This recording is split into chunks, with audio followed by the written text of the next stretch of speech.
right, so I'm going to show you an example before we get going on the problems here. This will help you understand what's happening. So if I show you this problem right here, 2 to the x equals 2 to the 5th, and I ask you what x is equal to.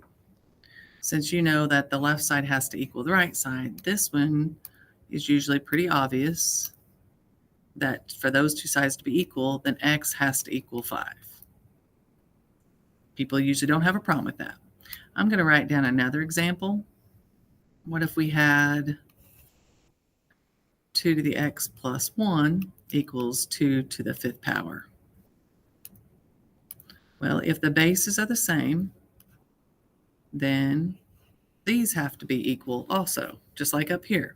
With the bases the same, you know that the exponents have to be equal to give you an equal answer. We solved there and got the x is 5. So you plug that in, and that's the same thing. Down here, you would, since the bases are the same, we know that this has to equal that. And most of you could probably look at this and, hey, that has to be a 4. But if you wanted to solve it, you would actually take this exponent and set it equal to that exponent. And then we subtract 1 from both sides, we find that x equals 4. So that's your answer. All right, that's it. All right, you're trying to figure out what value what value of x will make the left equal the right. If you plug a 4 in here, then it will work out. So when the bases are the same, you just set the exponents equal to each other then also. Then you solve for x.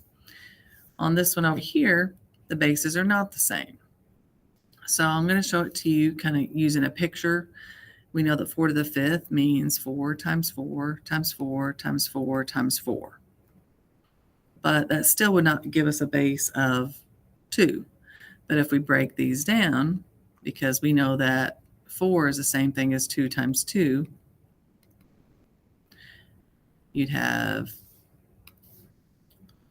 2, 4, 6, 8. You'd have 10 2's there. So the right side of the equation, 4 to the 5th power, is the same thing as 2 to the 10th power. Okay, if you're not seeing it, each one of those 4's breaks down into 2 2's. All right, so once we made it where the bases were the same, then we could look up there at the exponents and set the exponents equal to solve for x. And this one was a basic one, all right? Just x would have to equal 10. Where this one, there was an extra little step to it. Still not bad, all right? But you're going to set the exponents equal to each other. All right, so now we have this problem.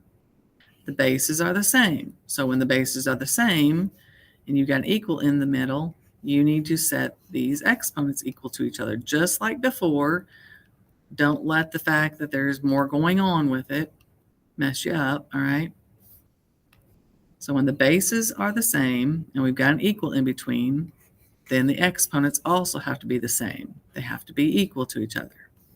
And now you solve.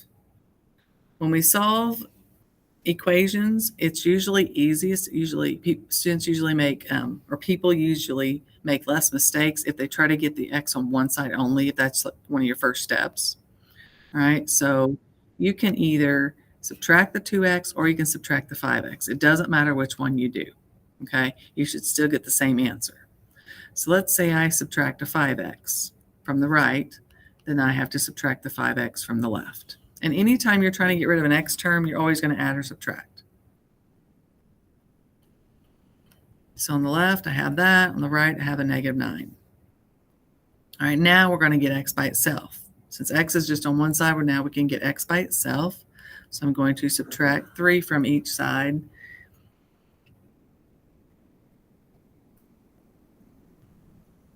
And then we'll divide by -3, and we find that x equals 4. So that's going to be that answer.